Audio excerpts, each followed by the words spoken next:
Welcome back to the Hoops Lounge, the show where all NBA is a state of mind. My name is Mark Griffin, aka Montreal Mark, and we are doing In the Post, which, if you're new to Hoops Lounge, basically my guys here, Phil Boileau, Sporting Phil, and Moda El, international man of mystery, will be going head-to-head, battling in the post with 6 trivia questions.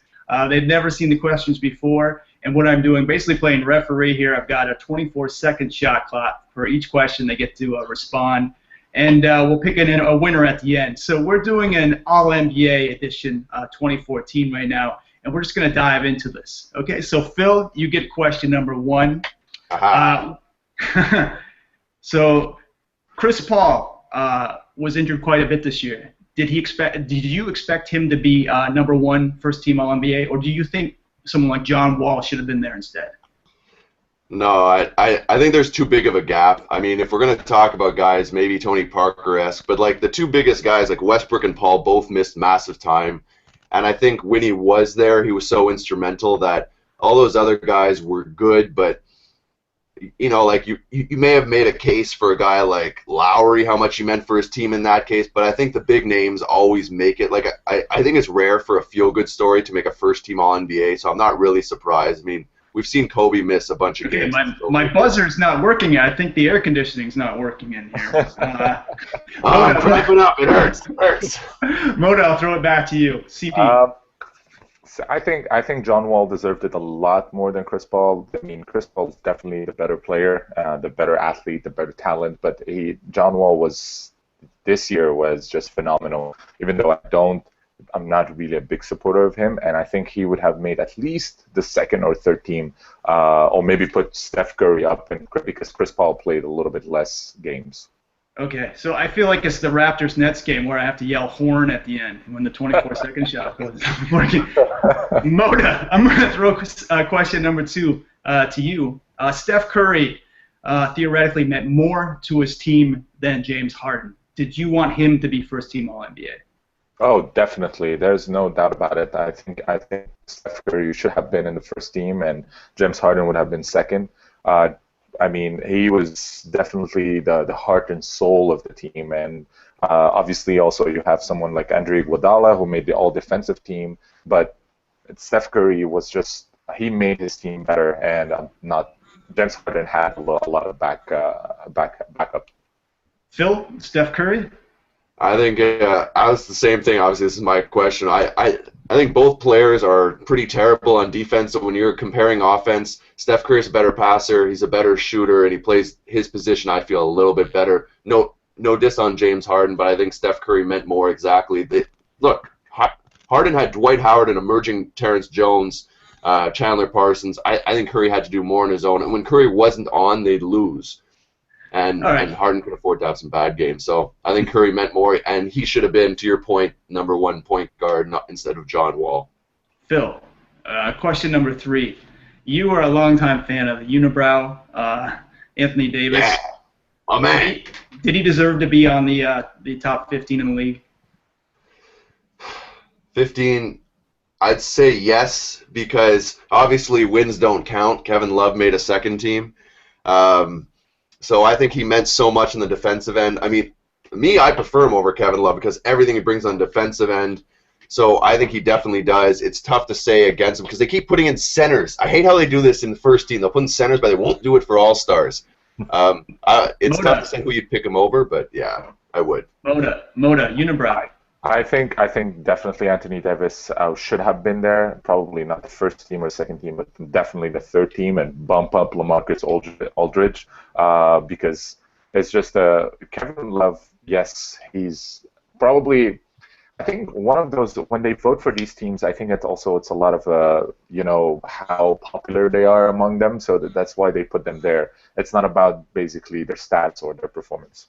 Okay, Moda, so I'm throwing question 4 to you. You just brought him up. LaMarcus Aldrige was third team All-NBA while Kevin Love and Blake Griffin were second team. Are you okay with that? No, definitely not. I'm going to do what I did 2 weeks ago. I'm not okay with it. He should have been first in the first team, and I'm going to shoot it like Westbrook in 15 seconds, and you can stop the clock now.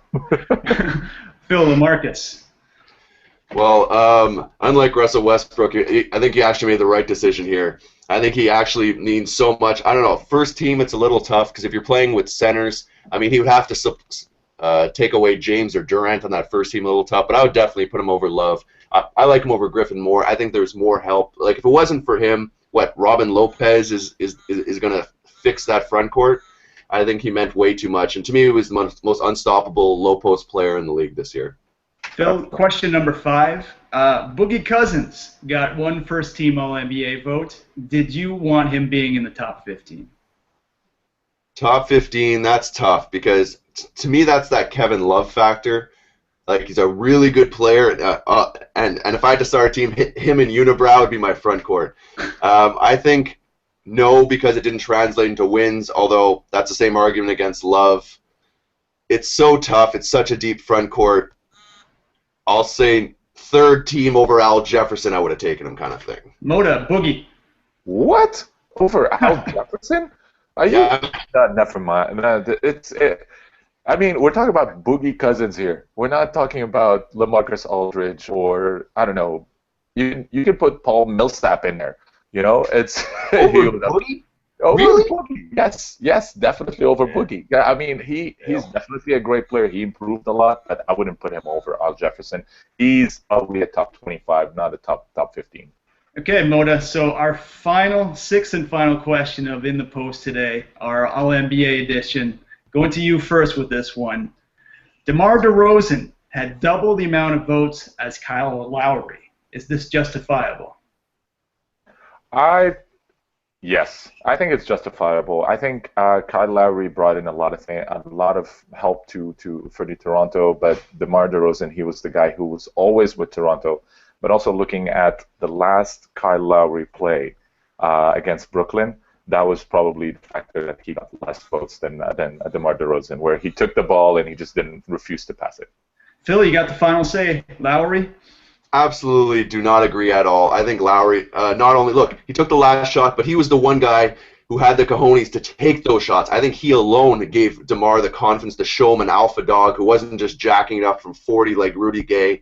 I think he improved DeMar Derozan as well as Kyle Lowry's individual play, steals, passes, and all this. I think that combined trumps DeRozan. DeRozan had a great year, but Lowry meant more. Man, you picked DeMarcus Cousins over Al Jefferson. I don't even need to. 22 and 11 player. that is the final horn of In the Post, and as you see, these guys never stop. I just wanted to mention a few things we have coming up this week. We're in the midst of the NBA Finals. I just put up a piece. If you want, check out our YouTube page. It has so many great things. All of our, like for me, for instance, I've been working every week on a piece called The Naismith Moment. I did a piece on Chris Birdman Anderson this week and a piece on Kawhi Leonard last week. And we have all of our In the Post, all of our Hoops Lounge, and Phil has his Off the Wire. Phil, you did a really great piece the other day on the NBA draft, looking at the guards coming up. Do you want to talk about that? Yeah, so basically these next 3 weeks leading up to the draft, as everyone who follows this site knows, I'm draft crazy. And so I broke it into 3 spots. This video was about the NBA guards, the projected guards, so guys who can play the 1 and the 2. This is Marcus Smart, Exum, Tyler Rennis, a whole bunch of guys. So I basically put a top 5 guys and 2 honorable mentions. This coming Wednesday, I'm going to be doing the wing players, so this is where your Jabari Parkers, Andrew Wiggins pop up. And finally, I'm going to be doing the bigs, Ruben Randall, Joel Embiid. So break it down, give you guys a little bit of a knowledge boost in them, and always have the links so you can check it out yourself, measurements, breakdowns from all the pros online. And Moda, do you have anything coming from the Swiss Alps this week? Yes, I have a couple of articles coming up, but I'd just like to mention that Phil is not only stats and draft crazy, but he's just crazy because he just picked Cousins over Paul Jefferson. Sorry, I have to say this. All right. You can talk to me in 2 years when Boogie Cousins is making all-star teams, dude. He's cool on Instagram. That's all I have to say. Yeah. Well, we have it on tape. So Phil, I am going to throw it back to you to wrap up. All right, cool. So, guys, as always, feel free to join any of our social media hotspots. And as always, hoopslounge.com is the place to be where you can get connected to any of that. Little word, hoopslounge.com. And make sure to like and share our videos, because we'll get to know what you guys want to see and helps us give an idea of where we want to go. So we always thank you for joining. Join us on the social media, especially Twitter. Give those conversations for Moda's crazy Al Jefferson love, Mark's Naismith moments and his love of the NBA history, and my trade rumors and everything in between. We love hoops. We love talking about it, and we want to invite you guys into the lounge. Catch you next time, guys. Stay hydrated. Wow.